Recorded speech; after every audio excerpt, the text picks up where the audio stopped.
तुम रुसवाई में जिंदगी काटने लगे, जो अपना है उससे ही रूठने लगे।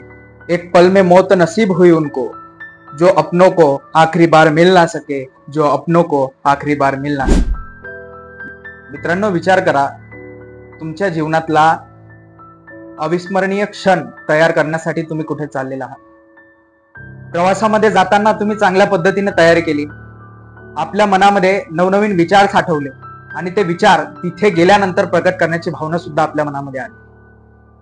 पण या नशिबाला काही वेगळंच पाहिजे होतं। ज्या पद्धतीनं खुशबू राजपूत नावाची एक महिला या 12 जून रोजी अहमदाबाद वरून लंडनला जाण्यासाठी त्या एअर इंडियाच्या विमानामध्ये बसते आणि गेल्या 5 महिन्याआधी त्या महिलेचं लग्न झालेलं होतं आणि पहिल्यांदा ते तिच्या नवऱ्याला भेटण्यासाठी लंडनला, तिच्या डॉक्टर नवऱ्याला भेटण्यासाठी ती लंडनला जात होती।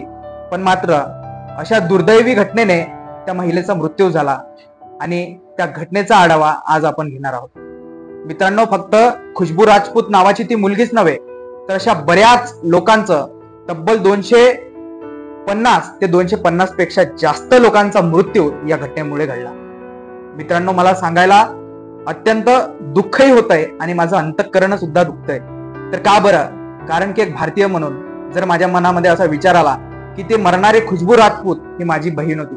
त्या गुजरातचे माजी मुख्यमंत्री माननीय विजय रुपाणीजी, ज्यांचा लकी नंबर हा 1206 हा ते मानत असायचे। मित्रांनो, हा लकी नंबरमुळे त्यांनी 2 वेळा त्यांची तिकीट कॅन्सल केली आणि या दिवशी जाण्यासाठी, ही तिकीट मिळवण्यासाठी तब्बल त्यांनी मेहनत घेऊन ही तिकीट घेतली। आणि विचार करा मित्रांनो, त्याच दिवशी, त्याच लकी नंबरच्या तारखेला त्यांचा मृत्यू झाला। मित्रांनो, जे कॅप्टन त्यांचं विमान उडवत असे आणि ज्यांना असं वाटत असे की हसीखुशीनं आपले प्रवासी त्या डेस्टिनेशन पर्यंत त्यांच्या प्रवासामध्ये ते पोहोचले पाहिजे। विचार करा, त्या कॅप्टन सहित, त्या 10 क्रू मेंबर सहित, त्या कर्मचाऱ्यांसहित त्या दुर्दैवी घटनेमध्ये 241 लोकांचा त्यांचा मृत्यू या घटनेमध्ये घडला। पण मात्र एक घटना अशी सुद्धा त्या दौऱ्यात घडली की ज्या वेळेला ते 241 जण तिथं मृत्युमुखी पडत होते, त्यावेळेला त्याच्यातला एक व्यक्ती हा सुखरूप पद्धतीनं वाचून निघाला। मित्रांनो, या निसर्गाची काय किमया आहे। ज्या महिलेला 5 महिन्याआधी ज्या महिलेचं लग्न झालं, त्या महिलेला त्याच्या डॉक्टर नवऱ्याला सुद्धा भेटता आलं नाही। आपण या जगामध्ये वावरत असतो, या जगामध्ये वेळासारखी भांडणं घेत असतो, या जगामध्ये वैर घेत असतो। मित्रांनो, तुमचं आमचं जीवन अजून कित्येक दिवस आपण जगू हे काही निश्चिती नाही, याची काही खात्री नाही। तुम्ही इथून 10 वर्ष जगाल, मी इथून 10 वर्ष जगेल, याची सुद्धा काही खात्री नाही। मात्र आपले माणसं आपल्याला जपता आली पाहिजे। मित्रांनो, या घटनेमध्ये राजस्थानचे जे प्रतीक जोशी नावाचे जे प्रवासी होते, त्या प्रतीक जोशी नावाच्या प्रवाशासोबत असणारा त्यांचा पूर्ण परिवार हा आपला अखेरचा श्वास या विमानामध्ये घेत होता। त्या प्रतीक जोशींचा पूर्ण परिवारासहित मृत्यू या घटनेमध्ये घडला। मित्रांनो, विचार करा, काय स्वप्न बघितले असतील, काय या प्रवाशांनी नवनवीन स्वप्न बघितली असतील, काय आशा त्यांच्या मनामध्ये असेल की मी लंडनला गेल्यानंतर मी माझ्या नवऱ्याला भेटेल।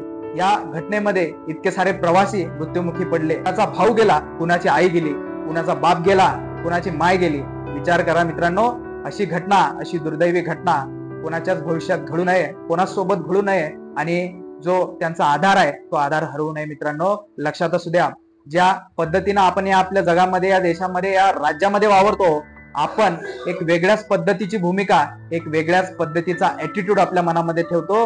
मित्रांनो, तुमचं जीवन एवढंच जीवन आहे, हे जीवन कधी संपणार याची काही गॅरंटी नाही। मित्रांनो, हसी खुशीत राहा। प्रत्येकाशी वैर घेताना 4 वेळा विचार करा की आपलं हे शरीर जे आहे नश्वर आहे, हे माती होण्याशिवाय याचा काही पर्याय नाही, कधी ना कधी जाणार आहे।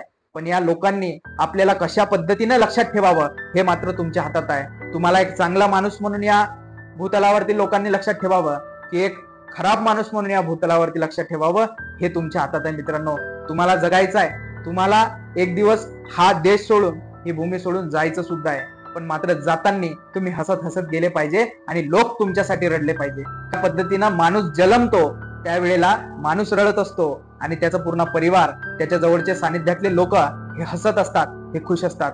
मात्र ज्या वेळेला माणूस मरतो त्यावेळेला त्याच्या जवळचे पूर्ण माणसं रडत असतात। म्हणजे विचार करा मित्रांनो, आपलं जीवन किती दिवसाचं बाकी आहे हे कोणालाच माहित नाही, पण आपण जगायचं कसं हे आपण आता जर ठरवलं तर आपण आपलं जीवन चांगल्या पद्धतीने जगू शकतो.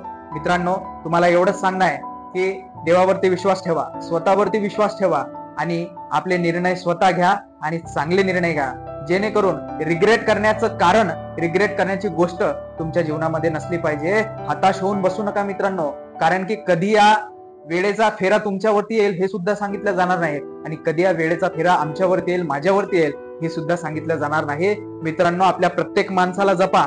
मित्रांनो, आपली प्रत्येक जीवनामध्ये आलेली चांगल्यात चांगली व्यक्ती तिला आपल्यापासून दूर जाऊ देऊ नका, तिला सोडू नका.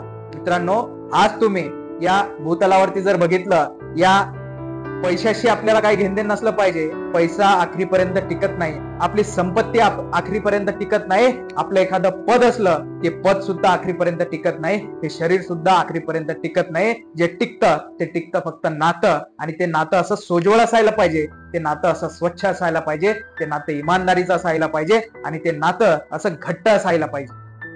धन्यवाद मित्रांनो. अशीच नवनवीन चर्चा घेऊन आपण येत राहू आणि व्हिडिओ आवडल्यास व्हिडिओला लाईक करा, व्हिडिओ आवडल्यास आपल्या चॅनलला सुद्धा सबस्क्राईब करा आणि याविषयी आपले मत कमेंट करून आम्हाला सांगा. तुर्तास एवढेच. आता तुमची रजा घेतो. धन्यवाद. जय हिंद, जय महाराष्ट्र.